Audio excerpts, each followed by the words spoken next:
ఈరోజు మా అక్కలందరూ ఆలోచించాలి.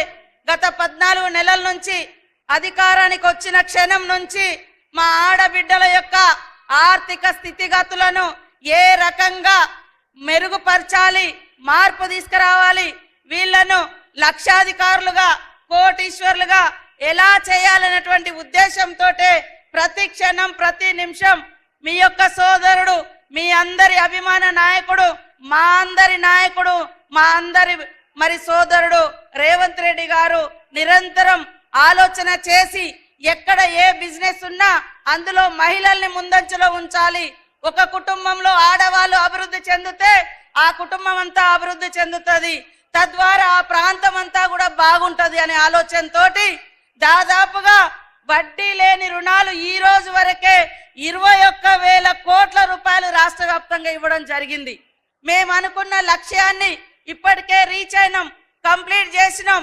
మహిళలు ఈరోజు పెట్రోల్ బంకులు ఓపెన్ చేస్తున్నారు. మహిళలు ఈరోజు మరి ఇందిరా మహిళా శక్తి క్యాంటీన్లు నడుపుతున్నారు. మహిళలు ఈరోజు సోలార్ విద్యుత్ ప్లాంట్లు నడుపుతున్నారు. రేపటి నుంచి బస్సులు కూడా మీ చేతిలోనే ఉండబోతున్నాయి.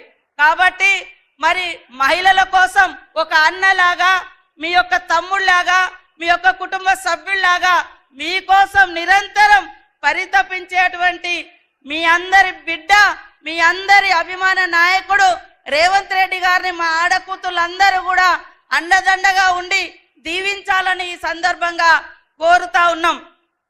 మార్చి 8వ తారీఖు నాడు మరి హైదరాబాద్ లో కూడా పెద్ద ఎత్తున మహిళలతో మీటింగ్ పెట్టడం జరుగుతూ ఉంది. ఇక్కడ పనిచేసినటువంటి అనేక మంది మహిళలు, దాదాపుగా 400 మంది మహిళలు గత సంవత్సర కాలంలో చనిపోయినరు. ఒకప్పుడు వాళ్ళు చనిపోతే వాళ్ళకి ఎలాంటి భరోసా లేదు. కానీ ఈరోజు మహిళలు చనిపోతే, మహిళా సంఘం సభ్యురాలు చనిపోతే వాళ్లకు 10 లక్షల రూపాయలు ఇన్సూరెన్స్ ఇవ్వడం జరుగుతూ ఉంది. అదేవిధంగా మీరు లోన్ తీసుకొని ఎవరైనా చనిపోతే కట్టకుండా ఆ భారం మిగిలిన కుటుంబ సభ్యుల మీద పడకుండా ఉండడం కోసం ఒక పెద్దన్నలాగా మరి ఒక చిన్నన్నలాగా ఇద్దరు కూడా రేవంత్ రెడ్డి గారు, బట్టి విక్రమార్క గారు ఇద్దరు బాధ్యత తీసుకొని ఒక దిక్కు చనిపోయిన కుటుంబాలకు లైఫ్ ఇన్సూరెన్స్ తో పాటు లోన్ బీమా కూడా మరి ఇవ్వడం జరుగుతూ ఉంది.